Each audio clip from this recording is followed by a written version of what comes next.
Dear students, hope you are all well. We have important poem in our syllabus, and this is Sea Fever, written by John Masefield. We have already known about the poet and the poem also a bit. John Masefield is very popular for his saltwater ballads. He wrote saltwater ballads, and saltwater, it refers to the sea life, the sea. Actually, if we go back to the life of John Masefield, we will find that he was very much associated with the sea life, the marine life.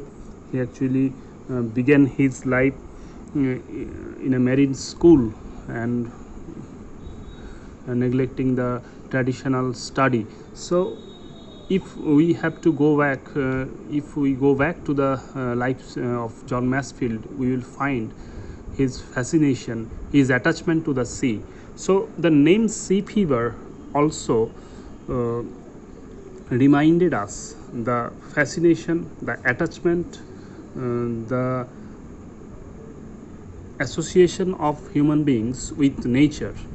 Fever কথাটার মানে আমরা জানি, fever এমনিতে naturally আমরা বাংলায় জানি fever মানে জ্বর, কিন্তু এখানে সেরকম কিছু ব্যাপার নয়। এখানে ফিভার মানে বলতে চাওয়া হয়েছে it is a fascination, it is an attachment of the poet to the sea, to the nature. So a man like poet or a poet persona cannot stop his longing, his desire to go for exploring nature, to go for seaside.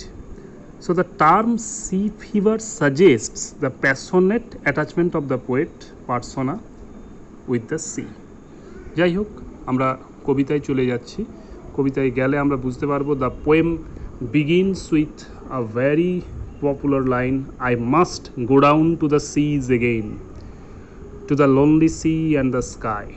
So I must go down to the seas again. এই প্রশ্নটা অনেক সময় দিতে পারে যে again, why the poet has use the word again, because this is not the first time the poet is going to the sea, rather he has visited the sea for several times. So he has used the word again. So the poet, before being a writer, he was a sailor by profession. তিনি ছিলেন একজন sailor. Although he deserted the sea for some another reason, yet he could never forget the wonderful days spent on the ship. So even now he felt a deep urge within him to go back to the sea life. That is why the word again has been used. তিনি নিজেকে control করতে পারছেন না, একটা অদ্ভুত আবেদন আছে প্রকৃতির, সেই প্রকৃতির আবেদনে সাড়া দিয়ে পোয়েট আবার যেতে চান সমুদ্রে। সেই জন্য তিনি এগেইন কথাটা বলছেন, আই মাস্ট, একটা মোডাল ইউজ করা হয়েছে, to the lonely sea. Lonely sea এটা একটা টাচেস অফ পার্সনিফিকেশন, ব্যক্তি সত্তা আরোপ। এ নিয়ে আমরা অনেকবার বলেছি যে যখন কোনো অবজেক্টের উপরে ব্যক্তির গুণাবলী আরোপ করা হয় তখন সেটাকে বলা হয় পার্সনিফিকেশন। তো the sea is personified here, lonely sea. আমরা মানুষ লোনলি হয়, কিন্তু প্রকৃতিও সিও যেন লোনলি, এবং সেই প্রকৃতিকেই কবি বেছে নিয়েছেন তার গন্তব্য হিসেবে, তার ডেস্টিনেশন হিসাবে। সেই জন্য তিনি বলছেন to the lonely sea and the sky. কবি কি চেয়েছেন আমরা দেখে নিচ্ছি। For this sea voyage, for this journey, all I ask is a tall ship and a star to steer her by. He demands for a tall ship and a guiding star. Guiding star কেন না, it will lead our poet to make a smooth journey. Steer মানে to control the direction. Steering কথাটা আমরা জানি যানবাহন গাড়ির সাথে যুক্ত, তাহলে to control the direction of movement, steer. Steer her মানে কবির যে শিপ সেটাকে নিয়ে যাবে, হার বলতে ইন্ডিকেটস দ্য শিপ। কি থাকবে, what the poet has to face while he is going or he is setting out for a sea voyage, wheel's kick, wind song and white sail shaking, এগুলো থাকবে। Wheel's kick মানে steering wheel, মানে যখন সমুদ্র উত্তাল হয়, one must have to face with this situation. So kick of the wheel. Wind song মানে হচ্ছে সাউন্ড অফ দ্য ব্রিজ, বাতাসের শব্দ। Song means the sound of the breeze and the white sell.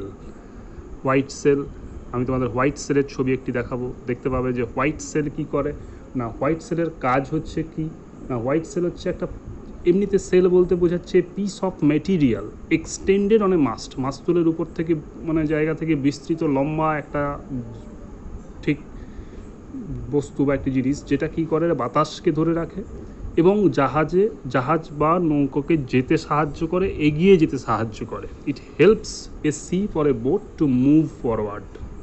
তাহলে দিস ইজ সেল। এখানে বলেছে white sail. Shaking মানে কাঁপছে, মানে the sea is not smooth always, journey সবসময় খুব ইজি হয় না, অনেক রকম প্রতিবন্ধকতা থাকে। So we have to overcome, the poet is also facing the same situations, the wheels kick, the wind song and the white sail shaking. কোন সময় কবি যাবেন? অ্যান্ড এ গ্রে মিস্ট, যখন grey mist on the sea's face, sea's face মানে surface of the sea, যখন সে থাকবে, grey mist মানে কুয়াশা, এরকম একটা দিন, এবং গ্রে ডন ব্রেকিং, সকালবেলা হবে, ডন মানে বুঝতেই পারছো যে সকালের আগের যে সময়টা, এই সময় the light is not clear, the ray light is not clear naturally and it looks like vague, অস্পষ্ট লাগে। সো আমরা বুঝতে পারছি এটা দিন শুরু হচ্ছে, এবং দিনের শুরুর সময়ের যে আবহাওয়া এবং সমুদ্রের যে আবহাওয়া, সেই আবহাওয়াটাকে বা সেই পরিস্থিতিটাকে সঙ্গী করেই the poet wants to visit towards sea. তাহলে grey mist on the sea's face and a grey dawn breaking. This is about the first stanza of the poem.